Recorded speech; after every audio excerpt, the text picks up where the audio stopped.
Move on to Yuan Huang. Yuan's going to be talking to us today about cardiology. And Yuan, do you want to share your screen? And he'll be talking today about intraluminal thrombus and the expansion of the abdominal aortic aneurysms. Yuan, over to you.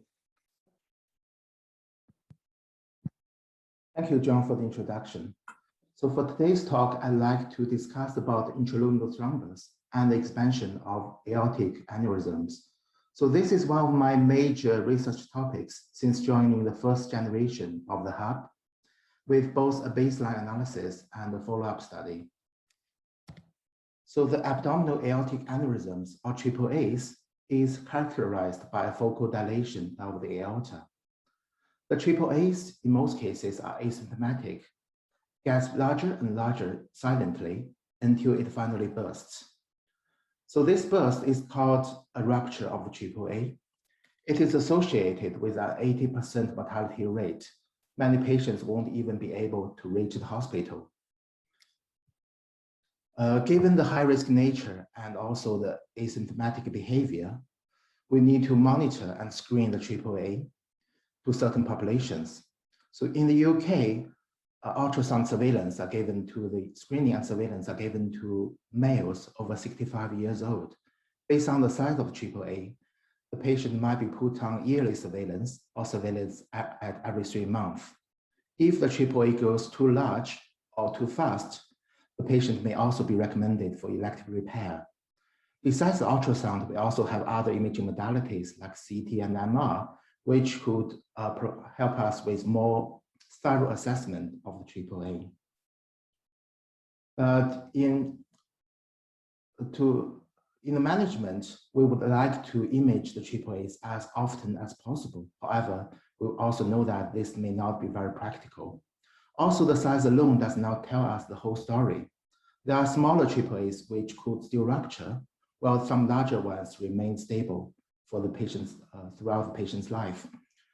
So that this also means we need to give a better assessment of AAA by understanding its mechanisms. One of the key players is the intraluminal thrombus, which is shown by the low attenuation area here.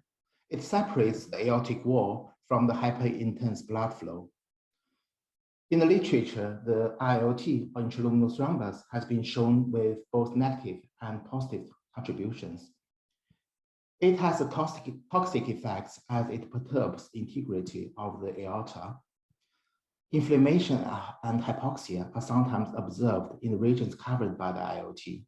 And also in a recent retrospective study, faster expansion was found in small AAAs with ILT compared with those without. But on the other hand, there is also a protective effect offered by the ILT. This is done from the mechanical cushioning. Due to the separation to blood flow, it provides a barrier against the high tension, causing a stress redistribution along the aorta. In fact, some of the vascular surgeons would intentionally promote the formation of ILT to stabilize the AAAs. This is known as the flow diverting strategy. So that's achieved with special designed stent or multiple overlapping bare metal stents. This would modulate the blood flow and so that the ILT could take over instead. So with both sides of effects, it is really the balance between the two that we need to consider in the assessment of AAAs. We will need to better understand and quantify the relationship between the between the ILT and inflammation. We also need to seek for a better answer in ILT and AAA expansion. And these two questions are related to the net effect of ILT, which needs to be quantified with additional information. For example, the positron emission tomography or PET imaging could help us to visualize the inflammation and hypoxia. So this would help us better quantify this toxic effect. And we can also quantify the protective effect by calculating the cushioning, or evaluating the cushioning, and this can be done with the help of biophysics and biomechanics. The biomechanical stress arises as a deformation due to the blood flow and pressure. In the ideal case, the cells and fibers would prefer homeostasis, where the stress is more evenly distributed. However, due to the AAA morphology and composition, we often see heterogeneous stress distribution instead. This may lead to some unfavorable, less favorable consequences to the patients because the mechanical environment modulates the proliferation and function of endothelial and smooth muscle cells. In addition, the rupture itself can be considered as a mechanical failure of the tissue. So this is why we decided to introduce biomechanics in the assessment of IoT and of AAA as well. We can calculate the stress and strain distribution using the finite element method. The numerical procedure follows a few steps. Firstly, we would delineate AAA contours. For example, in the case shown on the right, the slice consists of an enhanced lumen, the IoT region, aortic wall, and a very small calcium. We then extract the isosurface and get a vessel volume with different components. The volume is typically very heterogeneous in terms of both the geometry and composition, so that we need to employ a divide and conquer strategy. We subdivide the volume into smaller breaks that are simpler as well. These breaks are called the elements. The deformation of the solid will be governed by the Cauchy momentum equation, and the AAA components were assumed to be incompressible and hyperelastic. They were described using the modified Moody-Rivlin formulation to better display the stiffening. And these material constants, C1, D1, D2, were measured from a previous study using samples collected from the theater. We then applied boundary conditions and loadings. This will give us a large number of equations which we can solve for the displacement field and the stress.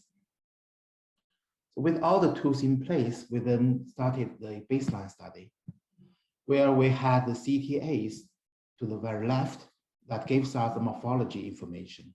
We also had FDG PET, the inflammation imaging, in the middle panel. Based on the CTA, we can also calculate the stress map at baseline. So what we found in this study was that the IoT typically shows very low inflammatory signal rather than being pro-inflammatory.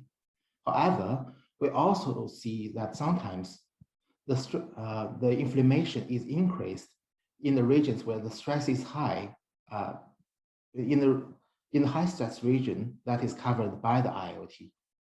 So in other words, we see a colocalization of those hotspots. And this also makes sense because this high mechanical stress under the IoT is suggesting a failure in the cushioning effect, so that the toxic side of IoT is taking over.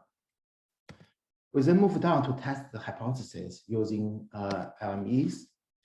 We found that there's a significant interaction between stress and IoT in the prediction of inflammation.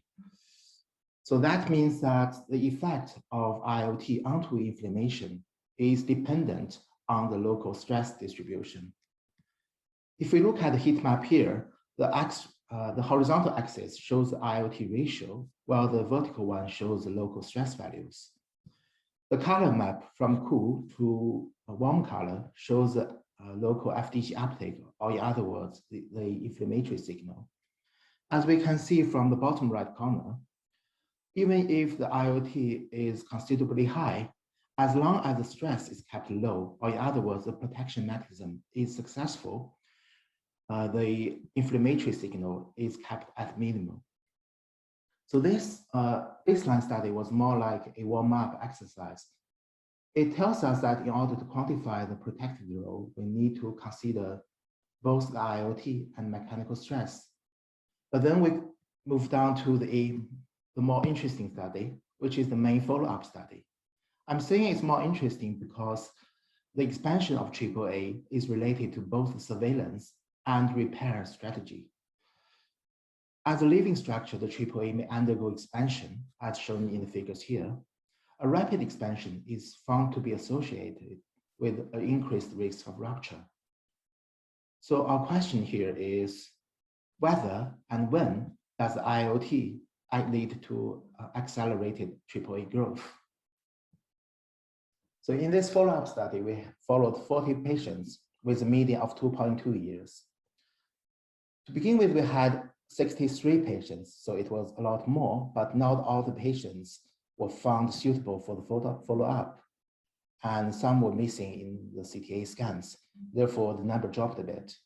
For all the patients, they had baseline CTA, from which we can get the morphology and, more importantly, calculate the expansion. They also had the inflammation imaging, the FDG PET, as well as the stress map at baseline.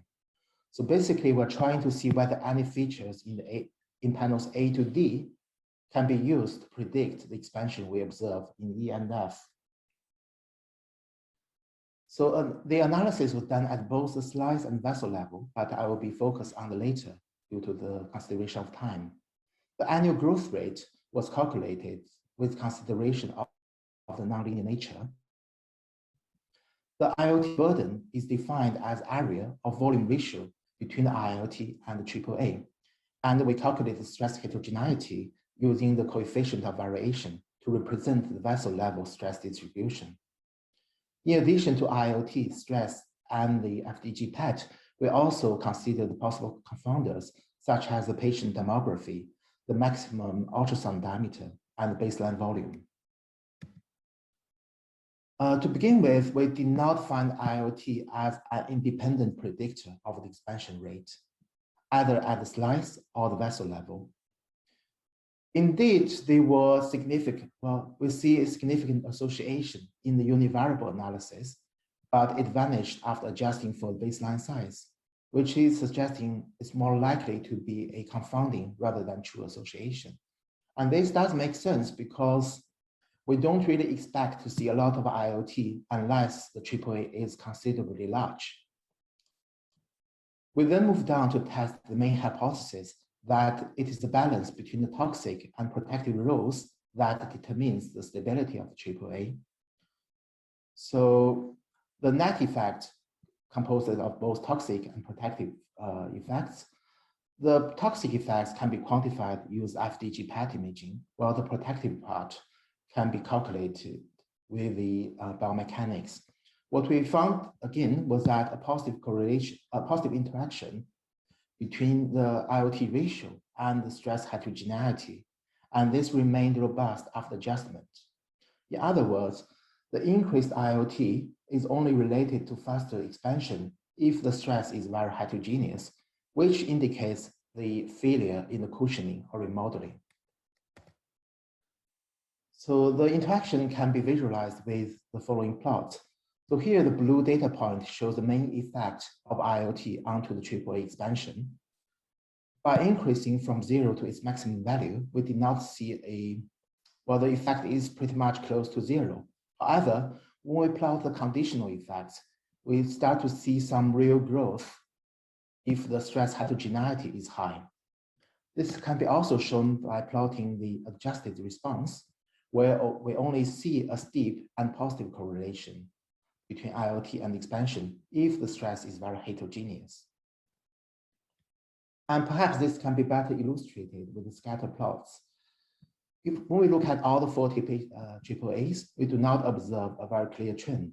However, if we exclude the 10 cases where the stress is more homogeneous, a clear positive trend starts to emerge.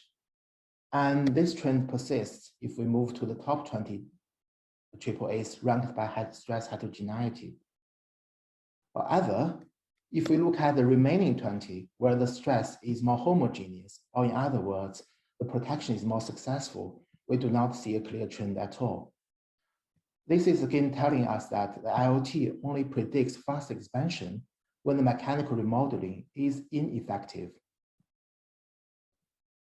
And because the interaction comes in two ways, this also means that we can have a better interpretation of the stress.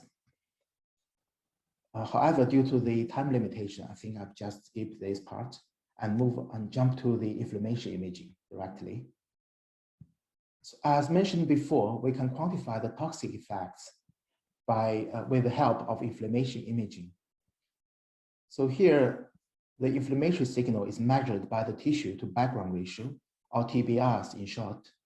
What we found in the study is that each unit increase in the TBR corresponds to an additional expansion rate of about 4.3%. And this remains robust after adjusting for baseline size. Sorry. And not to our surprise, we also found that the inclusion of the baseline information would improve the previous model. This is a combined model of both toxicity and protection. Of course, we would expect it to be better. And it is indeed better based on archaic information criteria. However, at the same time, we also need to admit that in the literature, there are very divergent reports on the relationship between inflammation and AAA growth. And this is partially due to this continuous pattern of inflammation and growth. So that even if we see no inflammation at a certain time point, this does not necessarily mean the patient is free from it. This also indicates that we probably want to have more frequent imaging of inflammation in ideal case. But of course, we cannot offer very frequent PET scans to the patient. An alternative strategy is to incorporate other information. For example, a more complete blood profile or some of the genomics. So if we look at the studies I'm presenting here, they are mostly hypothesis-driven. It would be really interesting to acquire higher dimensional data in a larger population and see how a data-driven approach works. So to wrap up, the IoT is associated with both toxic and protective mechanisms. It is the net contribution that we need to consider in the assessment of AAAs. The protective side can be evaluated with biomechanics. An increased IoT is associated with faster expansion only when the stress is more heterogeneous, or in other words, when this protective mechanism fails. Incorporating the toxic information, such as baseline inflammation, could further improve the prediction and assessment of AAAs. So the work would not have been possible without the continued support from the hub in both generations. And also, I'd like to thank the clinical colleagues. Without them, we would not be able to collect the patient data and also the imaging data. And I think this concludes my talk. Thank you. Brilliant, thank you. And that was a really excellent explanation of what you've been doing so far within both the first and second generation of CMIH. Don't see any questions on the Q&A. If they've got questions, please do put them into the Q&A. I've got one quick one from me. You said that the stress heterogeneity and the ILT are really associated when the stress heterogeneity is large. I wondered whether there is whether you sort of have an idea about whether that's a sort of stepped relationship, where there is a point at which it becomes important, whether it's linear or whether it's some kind of non-linear relationship between where you need to pick that up in terms of the relationship. So that's a very good and difficult question, I guess, because we only had 40 patients in this study. So it's not entirely possible to observe whether it's a true nonlinear relationship or linear. Based on what we found in the model, it seems to be reasonably linear. But I think we really need a larger data set to assess it. And a larger population study might be possible if we don't acquire such expensive scans, such as the FDG PET. If we just do the CTAs and follow up the patient a little bit, I think it's something quite achievable. And also, because of the small data set, we decided to keep the model as simple as possible, which is why we didn't really further explore the relationship and the correspondence between the IoT and the stress. Brilliant. Oh, thank you. Thank you.